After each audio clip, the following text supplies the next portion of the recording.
நண்பர்களே வணக்கம். நெற்றிக்கண்ணுக்கா சுப்பிரமணியன். இன்று நாம் காண இருக்கும் காணொளி நடந்து முடிந்த நாடாளுமன்ற தேர்தல் சம்பந்தமாக 7 ஃபேஸில் 3 ஃபேஸ் முடிஞ்சிருச்சு, 4 ஃபேஸ் பாக்கி இருக்குது. இந்த நடந்து முடிந்த தேர்தலில் பார்த்தீங்கன்னா போலிங் பர்சன்டேஜ் ரொம்ப குறைவாக இருக்குது. தேர்தல் கமிஷன் 68% போலிங் ஆகிருக்குங்கிற 65 68ன்னு சொல்கிறாங்க. அது முதல்ல சில தப்பான ஃபிகரும் கொடுத்தாங்க, அப்புறம் மாற்றி சொன்னாங்க.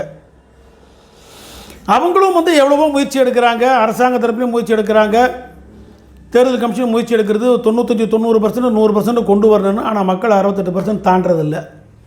என்ன காரணம்? சிலர் சொல்கிறாங்க வெயில் அதனால் வரல என்று. அப்படியெல்லாம் இல்லை. என்னை பொறுத்த வரைக்கும் நான் விசாரித்து பார்த்ததில் வெயிலுங்கிற காரணம்லாம் ஒன்றும் பெருசாக மக்கள் எடுத்துக்கல. மக்களுக்கு இந்த தேர்தல் ஆணையத்தின் மீதும் இந்த எலக்ட்ரல் சிஸ்டத்தின் மீதும் நம்பிக்கை போய்விட்டது. அரசாங்கத்தின் மீது, கட்சிகள் மீது, அரசியல்வாதிகள் மீது, அதிகாரிகள் மீது, இந்த சிஸ்டத்திலெல்லாம் மக்களுக்கு நம்பிக்கை போயிடுது. சுருக்கமாக சொல்ல போனால் ஜனநாயகத்தின் 4 தூண்களின் மீதும் மக்களுக்கு நம்பிக்கை போய்விட்டது. எக்ஸப்ட் ஒரே ஒரு தூண், அது இந்த ஜுடிஷியல் சிஸ்டம்.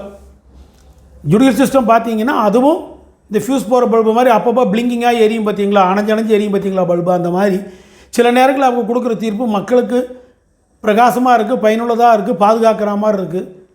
சிலது அப்படி அமைகிறதில்ல. ஆனால் அதுக்காக அது தவறு என்றும் நம்ம சொல்ல முடியாது. ஏன்னா நீதிமன்றம் ஒரு தீர்ப்பு சொல்லியாச்சுன்னா அதை எல்லாருமே அது கட்டுப்பட்டு தான் ஆகணும்.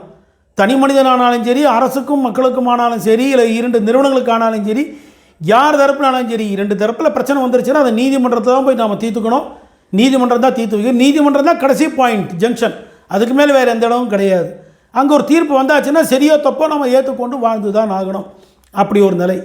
அதனால் மக்களுக்கு நீதிமன்றத்தின் மீது கொஞ்சம் நம்பிக்கை இருக்குது. இப்போ மற்றெல்லாம் பார்த்தீங்க அப்படின்னா மக்களுக்கு பெரிய அளவுக்கு அந்த நம்பிக்கையெல்லாம் போயிடுது.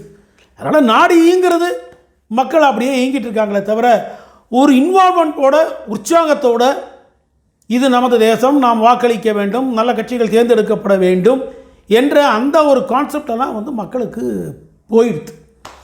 அது மட்டும் அல்ல, மக்கள் என்ன நினைக்கிறாங்க அப்படிங்கன்னா, எதுக்காக நம்ம மழை வெயில் குழுவில் போய் நின்று ஓட்டு போடணும்? எந்த சீசனாக இருந்தாலும் என்ன, எந்த கட்சியும் வந்தாலும் இது ஊழல் லஞ்சமத்தோடு தான் நடக்க போகிறது.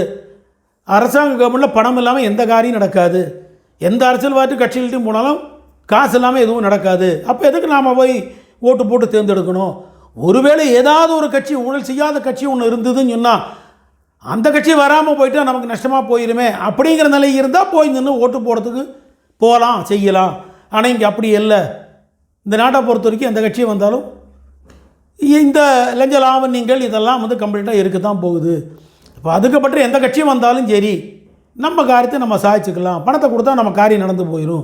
அரசாங்க ஆஃபீஸில் காசை கொடுத்தா காரியம் நடந்துடும். இல்லை நம்முடைய இன்ஃப்ளூயன்ஸ் இருந்து, ரெக்கமெண்டேஷன் வித் பாலிடிக்ஸ், நமக்கு பெரிய அளவுக்கு இன்ஃப்ளூயன்ஸ் இருந்துச்சுன்னா நம்ம காரியத்தை சாதிச்சுக்கலாம். எதுக்காக போய் நாம் வாக்களிக்க வேண்டும் அப்படிங்கிறனால மக்கள் வர்றதில்லை. ஆனால் மற்றவங்களாம் வாக்களிச்சிருக்காங்களே இந்த 68% அப்படின்னு பார்த்தீங்கன்னா அவங்கெல்லாம் கட்சிக்காரங்க. அந்தந்த கட்சிகளுக்கு விசுவாசமாக அந்த கட்சி தொண்டர்கள் அந்த கட்சி வர வேண்டும்ங்கிறதுக்காக அந்த கட்சிக்காக அவங்க எல்லாம் வாக்களிச்சிருக்காங்க. ஆனால் சாமானிய மக்கள், பொதுமக்கள் இதெல்லாம் பெருசாக எடுத்துக்கிறது கிடையாது.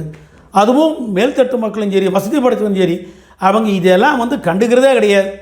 அவங்கள பொறுத்தவரை எலெக்ஷன் ஒன்று நடக்கிறதா, ஓ அப்படி எலெக்ஷன் நடந்ததா அப்படின்னு கேட்பாங்க. இந்த தேதியா, அப்படியா, ஓ இந்த பிரைம் மினிஸ்டர் போய் புது பிரைம் மினிஸ்டர் வந்துட்டாரா, இல்லை அவரே தானா அப்படின்னு கூட நாளைக்கு கேட்பாங்க. ஏன்னா அவங்க இதெல்லாம் கண்டுக்கிறதே கிடையாது. அவங்க பிரச்சனை வரும்போது அவங்க அது அலுவலகத்துக்கு போவாங்க, கட்சியை நாடுவாங்க, அவங்க காரியத்தை சாய்ச்சிப்பாங்க, போயிடுவாங்க.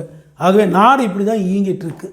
ஆகவே இந்த நிலை மாற வேண்டும் என்று சொன்னால் நல்ல ஒரு ஜனநாயகம் வளர்ச்சி அடைய வேண்டும். அப்போ தான் மக்கள் அனைவருமே வாக்களிப்பார்கள். உங்களுக்கு இந்த காணொளி பிடிச்சிருந்தனா லைக் பண்ணுங்கள், ஷேர் பண்ணுங்கள், சப்ஸ்கிரைப் பண்ணுங்கள். நன்றி, வணக்கம்.